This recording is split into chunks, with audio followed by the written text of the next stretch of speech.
सवाल पूछे, सफाई मांगे, इल्जाम लगाएं, उससे पहले इजाजत चाहूंगी हमारे जज से आज की कार्यवाही शुरू करने के लिए। इजाजत है। तो शुरू करते हैं। आज का मुकदमा आपकी अदालत में Terapanth Mahila Mandal Mumbai president, MA Hindi literature topper, enthusiastic, mind blowing, talented personality Rachna ji Hiran, Om Arham की ध्वनि गूंजती रहे।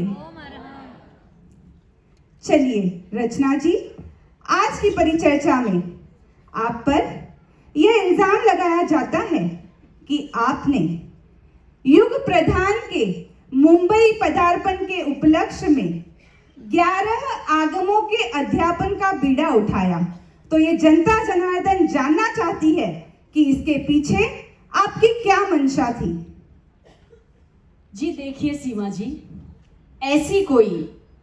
ऐसा कोई गलत उद्देश्य तो था नहीं मेरा।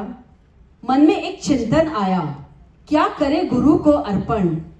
तब सोचा उन्हीं को अर्पण, और इसी मंशा से उनके गुरु के हृदय में बसने वाली आगम वाणी को हमने लक्ष्य बनाया और आगम वाणी द्वारा 11 आगमों का अध्ययन करवाया।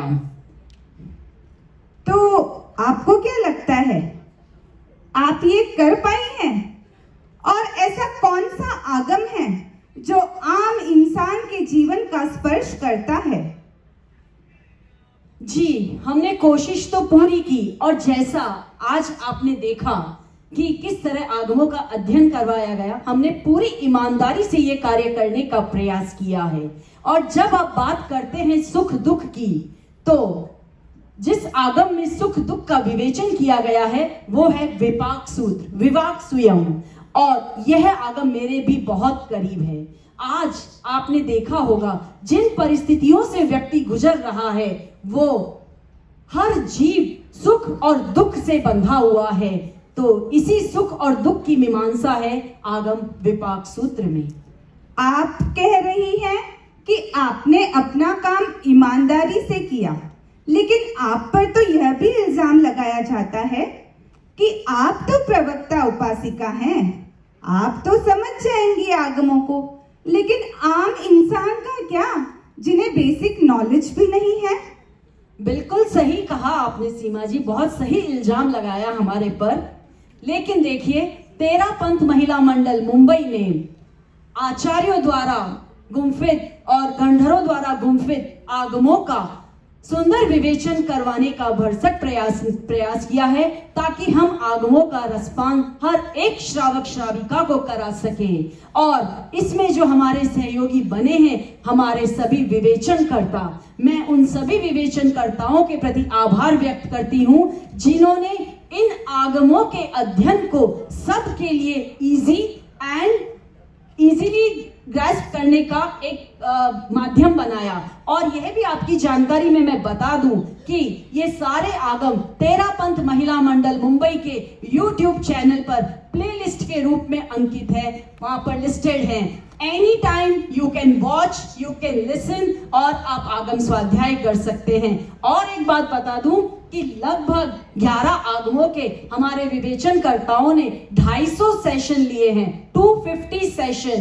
तो हम कह सकते हैं कि हमने ये काम पूरा ईमानदारी से किया है। बाबा रे बाबा, इतना बड़ा भाषण। चलिए, आप कह रहे हैं कि आपने आपका काम ईमानदारी से किया और जनता ने सुना समझा, तो क्या आप मुझे ये बता पाएंगी कि दुख होता है या सुख ज्यादा होता है? क्या कहते हो, सही प्रश्न है ना? दुख होता है या सुख ज्यादा होता है? चलिए रचना जी इसका जवाब दें। इससे पहले मैं जनता जनार्दन से जानना चाहूंगी कि दुख होता है या सुख ज्यादा होता है। जिसका उत्तर दुख में है वे अपना एक हाथ ऊपर करेंगे, और जिसका उत्तर सुख में है वे अपने दोनों हाथ ऊपर करेंगे। देखिए, जनता से ऐसे तो कुछ मिश्रित सा जवाब मिल रहा है, आप ही बता दीजिए, दुख होता है या सुख ज्यादा होता है? देखिए सीमा जी, दुख ज्यादा या सुख ज्यादा, ये बहुत ही जटिल प्रश्न है। और अगर आप मेरी दृष्टि में देखें तो दुख जैसी कोई चीज होती ही नहीं है। जब कोई परिस्थिति आती है और व्यक्ति विचलित हो जाता है, वो एक क्षण होता है जब हम दुखी होते हैं, और जैसे ही दुख चला जाता है वो सारा सुख का क्षण होता है। तो सुख कभी आता जाता नहीं है, जो रह जाता है वह सुख है। तो दुख तो केवल मात्र हमारे द्वारा निर्मित है, इसलिए हमें दुखी होना ही नहीं चाहिए। देखिए, आप कह रहे हो कि दुख होता ही नहीं है, लेकिन संसार का हर जीव दुख से मुक्त होने का ही तो प्रयास करता है। तो दुख नहीं होना, ये चीज समझ में नहीं आती। तो आप मुझे ये बताइए कि भगवान के दुख में और हमारे दुख में क्या अंतर है? देखिए सीमा जी, कि सब जीव मुक्त होना चाहते हैं और दुखों से मुक्त होना चाहते हैं, लेकिन मैं ये कहूंगी कि दुख जैसी प्रिय वस्तु कोई है ही नहीं। क्योंकि आप भगवान महावीर को देखें, आद्य प्रवर्तक आचार्य भिक्षु को देखें, उन्होंने कितने संघर्ष सहे और उन संघर्षों को सह करके ही उन्होंने अपनी लक्षित मंजिल को पाया। तो अगर हमारे जीवन में कोई संघर्ष, कोई दुख की घड़ी आती है, तो उसे हमें ऐसे लेना चाहिए कि ये हमारे को आगे बढ़ाने वाला है।